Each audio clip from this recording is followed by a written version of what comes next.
नमस्कार साथियों, सृष्टि क्लासेस के इस ऑनलाइन प्लेटफॉर्म पर आप सबका मैं नितिन शर्मा एक बार फिर हार्दिक स्वागत करता हूं।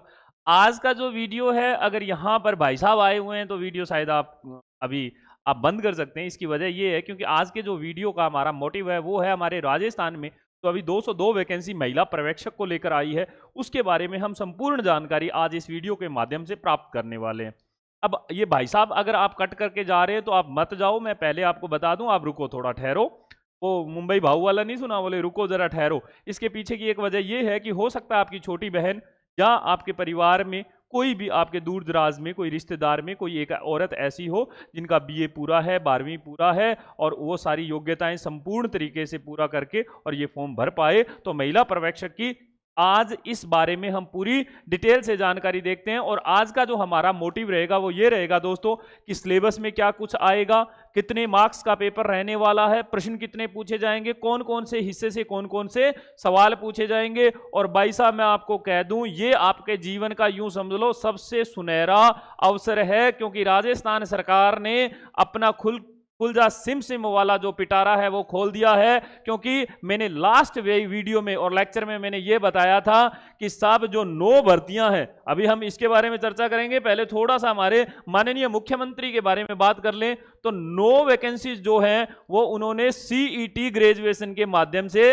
देने का ऐलान कर दिया, यानी कि अभ्यर्थना जो है वो बोर्ड के पास पहुंच चुकी है। और उसके अलावा 6 भर्तियों का जिक्र और कर दिया है सरकार ने। उनमें से 3 तो जयन की पोस्ट है, एक महिला बाल विकास विभाग में महिला पर्यवेक्षक की है, कृषि विभाग में कृषि पर्यवेक्षक की है और आर्थिक एवं सांख्यिकी विभाग में संगणक की है। तो आप जिस भी तरह की तैयारी कर रहे हैं, आप अपनी तैयारी को एक नई दिशा के साथ आगे बढ़ जाएं।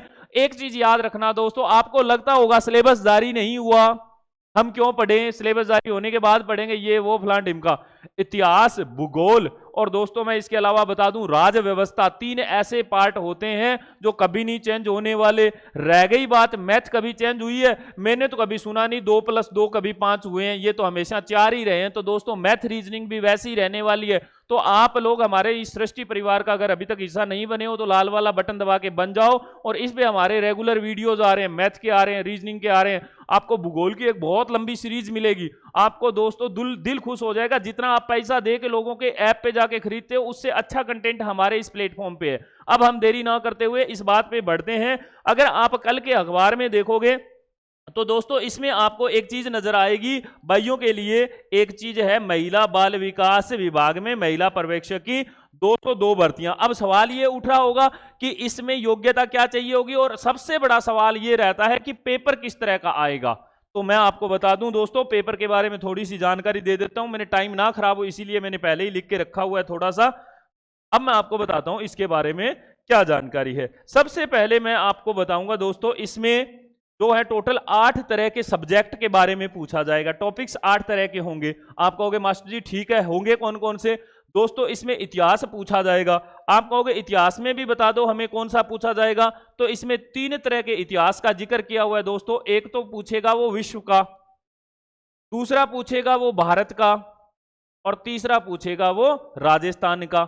अब आपको ऐसे लग रहा होगा बोले कि 3-3 है, विश्व का तो लोग बाग जब पढ़ने बैठते हैं तो 15-15 साल गुजर जाते हैं, विश्व का इतिहास पढ़ ही नहीं पाते। इसीलिए कहते हैं दोस्तों एग्जाम ओरिएंटेड चीजें पढ़नी चाहिए, जितना हमारे काम की है उतना ही पढ़ेंगे। कुछ एक नदियां होंगी, कुछ एक जलवायु का हिस्सा होगा, इन दोनों का मिला के दोस्तों 20% आएगा। और राजस्थान का अकेला इतिहास जो है इसमें से 80% क्वेश्चन पूछे जाएंगे।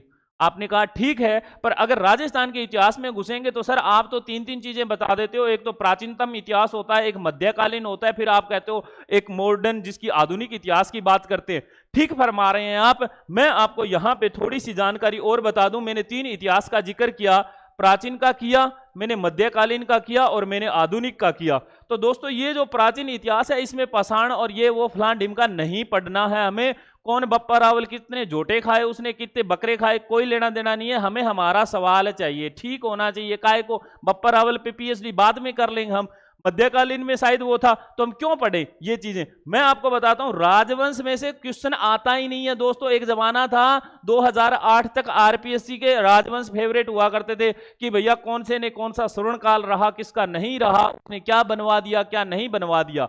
आजकल मॉडर्न से आते हैं और थोड़ा ढंग से घुमा के आते हैं। और इस आधुनिक इतिहास में मैं आपको बता दूं 1857 की क्रांति, उसके बाद आता है एकीकरण, उसके बाद आता है प्रजामंडल, इसके बाद प्रजामंडल के बाद आता है किसान आंदोलन, और इसमें भी सबसे ज्यादा लंबा चलने वाला किसान आंदोलन था बिजोलिया का, 41 दिन चला था दोस्तों।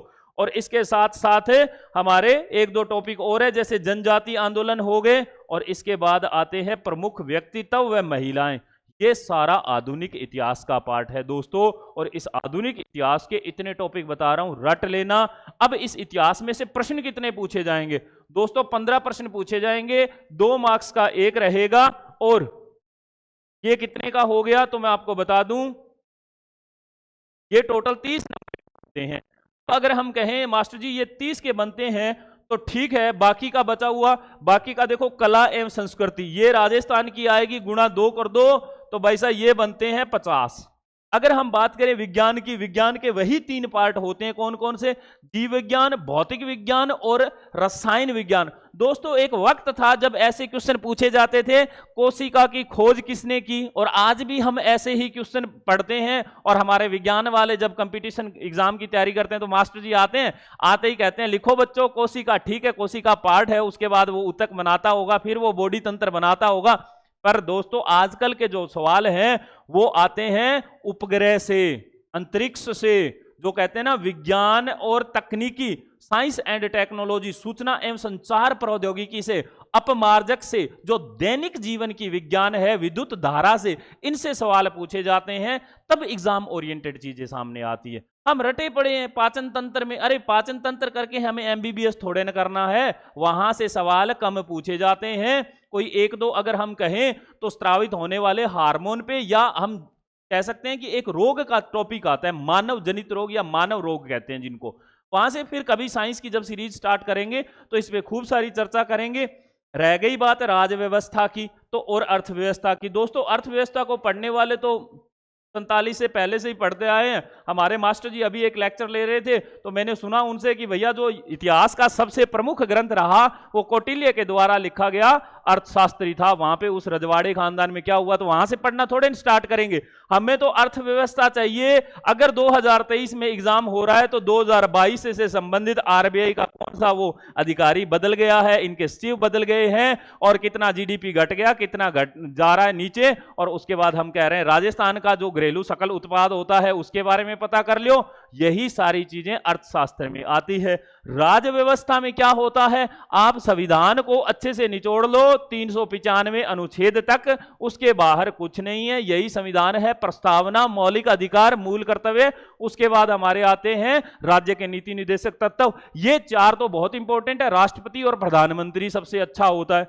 अब हम तीसरे पे बात करें, इसके कितने, हम थोड़ा सा इसको पहले साफ कर ही देते हैं, कोई जगह नहीं रहेगी, बताएगा। चलो ठीक है, यहीं तक ठीक है। हमने कहा इसके भी 2, तो इसके 40 और राज्य व्यवस्था अर्थव्यवस्था के मिला के भी 40 आएंगे दोस्तों। अब आता है कंप्यूटर और इंफॉर्मेशन टेक्नोलॉजी। कंप्यूटर के पैट क्वेश्चन है दोस्तों 15, और अब इसके भी 30 नंबर का आएगा। 20 सवाल भूगोल के पूछे जाएंगे। वही बात फिर आती है विश्व का, भारत का और ये राजस्थान का। तो यहां से हमें क्या क्या पूछा जाना चाहिए, क्या नहीं पूछा जाना चाहिए, ये भूगोल में वही 20% आपका विश्व और भारत का आएगा, 80% आपका यहीं से आएगा। ये लूणी नदी की वो जो सहायक नदियां होती है, बांडी कौन सी नदी होती है, किसके वो कौन सा वो जाखम बना हुआ है, वो सारा मेरा भूगोल में थोड़ा हाथ तंग है तो मैं कम जानता हूं। अब हमने कहा कि इसके बारे में 40, मैथ रीजनिंग के पैट हैं साहब इसमें से 40, और हिंदी इंग्लिश के ये देख लो दोस्तों ये 40। अब ये कुल मिला के 150 क्वेश्चंस बनते हैं, और यहां पे 300 मार्क्स का रहेगा। 1/3 यानी कि भाई साहब 1/3 इसकी नेगेटिव मार्किंग रहेगी। 2 नंबर का एक सवाल होगा। अब आप सोच रहे होंगे क्या यही पैटर्न इस बार रहने वाला है? सामान्यता यही रहता है। अगर कोई थोड़ा बहुत बदलाव कर भी दिया गया तो ना तो इतिहास चेंज होने वाला, ना भूगोल चेंज होने वाला। अब कुछ लोगों को यह लग रहा होगा कि हमारे माननीय मुख्यमंत्री जी ने 19 नए जिलों की घोषणा और कर दी, तो जो नदी पहले जहां बह रही थी अब वो दूसरे जिले में बहेगी। नहीं दोस्तों, जो 2023 के एग्जाम होने वाले हैं उन सब एग्जाम में आपसे यह पूछा जा सकता है कि निम्न में से कौन से को जिला नहीं बनाया गया या बनाया गया। बाकी सारा भूगोल वही रहने वाला है जब तक ऑफिशियल आंकड़े सामने ना आ जाए, कौन सी जगह कैसे कहां से ली गई है, तब तक आप कुछ नहीं कह पाओगे और वैसे ही एग्जाम होने वाला है। यह था हमारा महिला पर्यवेक्षक को लेकर कंप्लीट पूरी तरह से विश्लेषण। अब इसका एग्जाम कब होने वाला है तो मैं आपको थोड़ा सा जानकारी दे दूं दोस्तों। हमने कहा अभी अभी कि इन 6 भर्तियों में नाम आया है एक हमारे महिला पर्यवेक्षक का। अब ये अभ्यर्थना पहुंच गई है तो यूं मान लो 15 दिन के अंदर अंदर इसकी शायद विज्ञप्ति जारी कर दे, तो 15 से 20 रोज के अंदर इसकी अगर विज्ञप्ति जारी होती है तो दोस्तों आज तारीख हो गई है 11-12 के लगभग, इसमें 15 है, यानी कि मई महीने में अगर इसकी विज्ञप्ति जारी होती है, 1 महीना इसका फॉर्म भरने में लगता है, तो जून का सारा महीना चले जाएगा, जुलाई और अगस्त और सितंबर तक इसके एग्जाम होने के चांसेस हैं, क्योंकि 45 दिन दिए जाते हैं बच्चों को मोटा माटी तैयारी करने के, तो आपका सितंबर में होने के बहुत अच्छे चांसेस हैं। सितंबर में ना हो तो 15 अक्टूबर के आसपास ये एग्जाम हो जाए तो आपको 2, 2.5, 3 महीना आराम से तैयारी करने का मिल जाएगा। और अगर सही दिशा में आप सही ढंग से अगर तैयारी करोगे तो यकीन मानना ये महिला पर्यवेक्षक की नौकरी आपके हाथों से नहीं जाने वाली है। सृष्टि क्लासेस परिवार आपके उज्जवल भविष्य की कामना करता है। इसी के साथ आपसे गुजारिश कर रहे हैं, नितिन सर की लाल वाला बटन प्लीज दबा दो ताकि हमें जो हम मेहनत कर रहे हैं हमें थोड़ी सी संतुष्टि मिल जाए कि चलो बच्चों तक वो सारा कंटेंट पहुंच रहा है, तो हमें बदले में थोड़ी बहुत गुरु दक्षिणा प्राप्त हो रही है। बहुत बहुत धन्यवाद, बहुत बहुत शुक्रिया।